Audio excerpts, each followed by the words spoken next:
بسم اللہ الرحمن الرحیم۔ امید کرتا ہوں کہ آپ جہاں بھی ہے خیریت سے ہوں گے۔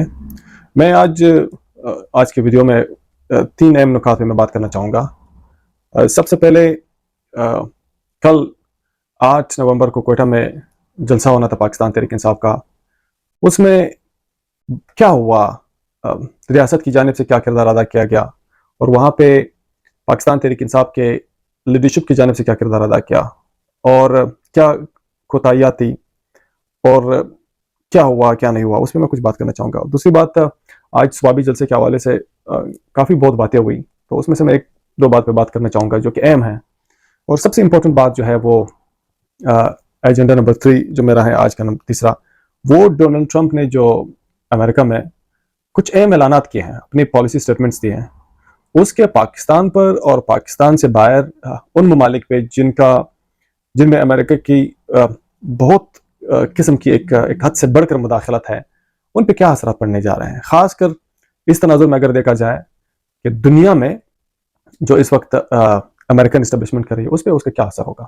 تو ان 3 نکات پہ میں آج بات کرنا چاہوں گا۔ امید ہے کہ آپ لوگ میرے ساتھ جڑے رہیں۔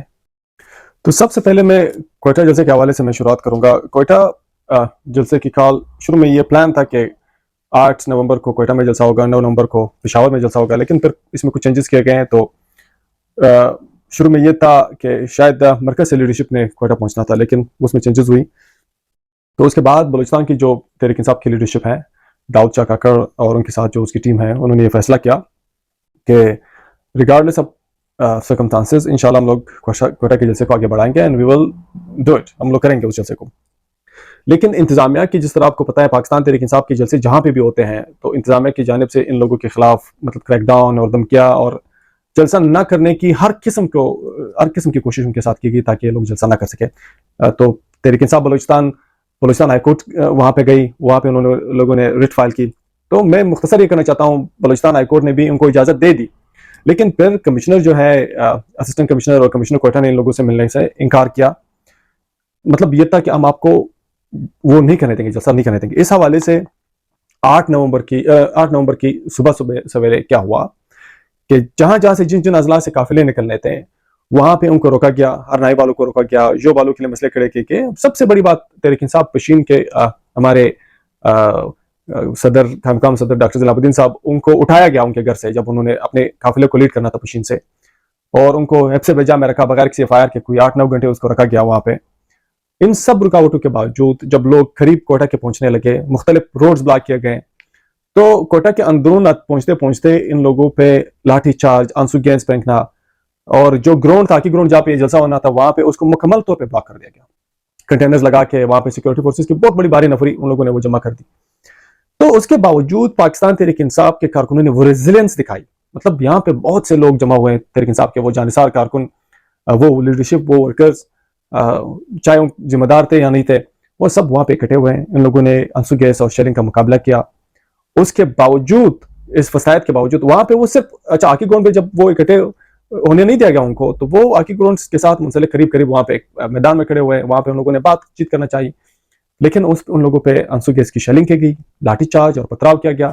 اور ظاہر سی بات ہے، جب یہ پروگرام اپنے اختتام کو پہنچا، تو جب ورکرز پہ شیلنگ پڑی، اور وہ ان کو آپ یقین نہیں مانیں گے کہ آپ یہ سوچ نہیں سکتے کہ ریاست اتنی ظالم اور جابر بھی ہو سکتی ہے کہ ان لوگوں نے پاکستان تحریک انصاف کے جو نوجوان ورکرز ہیں ان کو چاروں طرف سے گھیر لیا تاکہ وہ کوئی نکل نہ سکے۔ تو مسلسل اس پہ شیلنگ ہوتی رہی ان لوگوں پہ، چونکہ میرا اپنا تعلق بھی بلوچستان کوئٹہ سے ہے۔ تو مجھے کل رات کو جب وہاں پہ میں نے فون کیا، معلومات حاصل کی، آپ یقین مانیں کہ 1-2 کلومیٹر، 3 کلومیٹر دور گھروں میں عورتوں اور بچوں کے جو ہے آنکھوں سے آنسو بہ رہے تھے، وہ اتنی شدید شیلنگ ان لوگوں پہ کی گئی ہے۔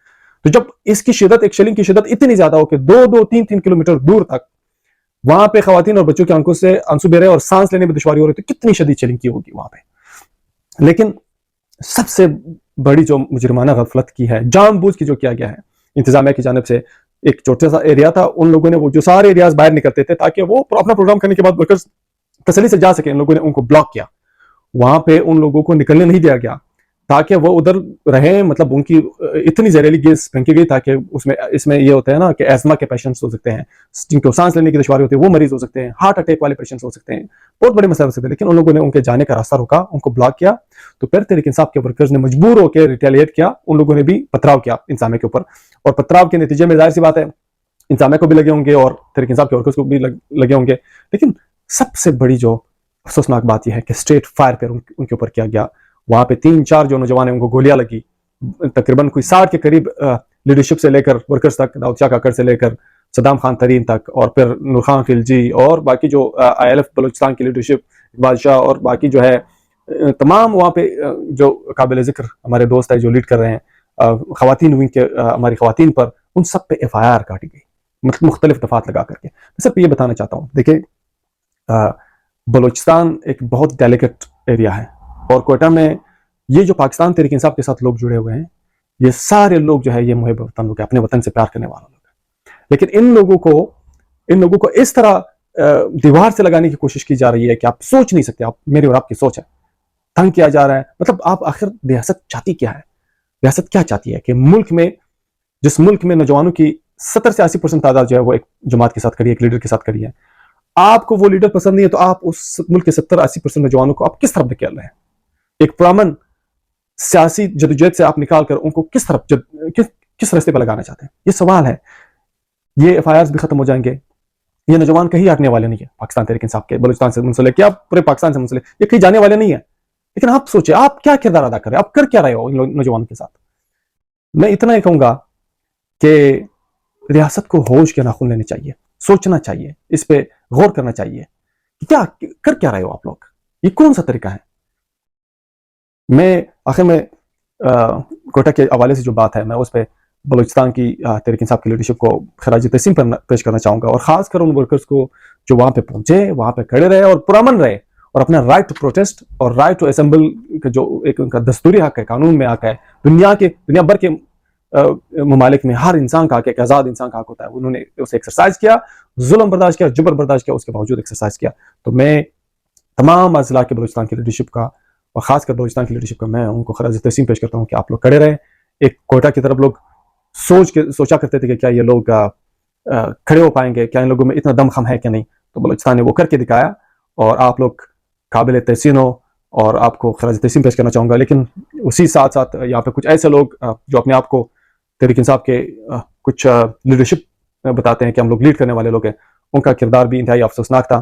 یہ خان کی زندگی اور موت کا مسئلہ ہے, اسی لیے وہ نکلے. لیکن بعض ایسے لوگ تھے, بعض ٹکٹ ہولڈرز, بعض عہدے رکھنے والے, وہ نہیں نکلے. کیوں؟ کیونکہ ان کی لوکل لیڈرشپ سے کوئی چھوٹے موٹے اختلاف ہوں گے. یہ بہت افسوسناک عمل ہے. ہم نے یہ سمجھنا چاہیے کہ ہم لوگ کیا کر رہے ہیں, کن حالات میں ہم لوگ نکل رہے ہیں, اور وجوہات اس کے پیچھے کیا ہے. وجوہات خان کی زندگی ہے, اور اگر خان کی زندگی سامنے رکھتے ہوئے پھر بھی آپ کو اپنے چھوٹے موٹے اختلاف سے اوپر نہیں جا سکتے, تو پھر اس پہ افسوس ہی کیا جا سکتا ہے. آپ سوچیں کیا کر رہے ہو, اور ان لوگوں کو جو ان کے ساتھ قریب ہے, ان کو بھی ان کے ساتھ سوال اٹھانا چاہیے, ان کو سمجھانا چاہیے کہ وہ وقت نہیں ہے کہ ہم لوگ ایک دوسرے سے دور رہے اور ہم لوگ ایک دوسرے کی ٹانگیں کھینچے. یہ بہت فیصلہ کن وقت ہے, اور یہ خان کی زندگی اور موت کا مسئلہ ہے. ہمیں اس پہ بہت سیریس طریقے سے سوچنا چاہیے. تو ان دا اینڈ اگین میں بلوچستان کے تمام لیڈرشپ کو, داؤد شاہ کاکڑ کو اور ان کے ساتھ ان کی پوری ٹیم کو, جو ساری بہت ینگ ٹیم ہے, اور ساتھ ساتھ میں خراج تحسین پیش کرنا چاہوں گا کوئٹہ ڈسٹرکٹ میں ان لوگوں نے بہت ہمت کی. نور خان خلجی جو ان کے پریزیڈنٹ ہے, اور ساتھ ڈسٹرکٹ پشین کے نوجوانوں نے بہت ہمت کیا, اور بلا اس کے باوجود کہ ان کے جو صدر ہے ڈاکٹر جلال الدین صاحب, ان کو گرفتار کیا گیا صبح سویرے, لیکن وہ نوجوان پھر بھی نکلے. آج بھی تحریک انصاف پشین کے 4 نوجوان جو ہے وہ جیل کی سلاخوں کے پیچھے ہے, اور ساتھ ساتھ صدام خان ترین اور ان کی ٹیم, اور تمام اضلاع سے جتنی بھی اضلاع ہے, چمن ہو, جوب ہو, قلعہ سفلا ہو, ارنائی ہو, لورلائی ہو, ان سب کو خراج تحسین پیش کرنا چاہتا ہوں کہ آپ لوگوں نے ہمت کی, بہادری سے آپ لوگ لڑے, اور آپ لوگوں نے اپنا رائٹ ایکسرسائز کیا, اور آپ لوگ قابل فخر ہو. اس کے بعد آج سوابی میں جلسہ ہوا. سوابی جلسے میں ایک جو میں نچوڑ بات کا یہ ہے کہ علی امین گنڈاپور نے وہاں خود بھی حلف لیا, اور تمام ساتھیوں سے بھی حلف لیا کہ اس بار جب ہم لوگ نکلیں گے, میں یہ حلف دیتا ہوں کہ چاہے میں مری کیوں نہ جاؤں, اس وقت تک میں باہر نہیں آؤں گا, اس وقت تک واپس نہیں آؤں گا جب تک خان آزاد نہیں ہوتے, خان رہا نہیں ہوتے. اور یہ کال کب ملے گی؟ یہ کال اسی نومبر کے مہینے میں انشاءاللہ سلمان اکرم راجہ جو ہے خان صاحب سے ملاقات کر کے خان صاحب سے ہی فائنل ڈیٹ لے کے انشاءاللہ اس پہ عمل کریں گے. اور ساتھ ساتھ آخر میں جاتے ہوئے میں جو ایک بہت انفارچونیٹ ہے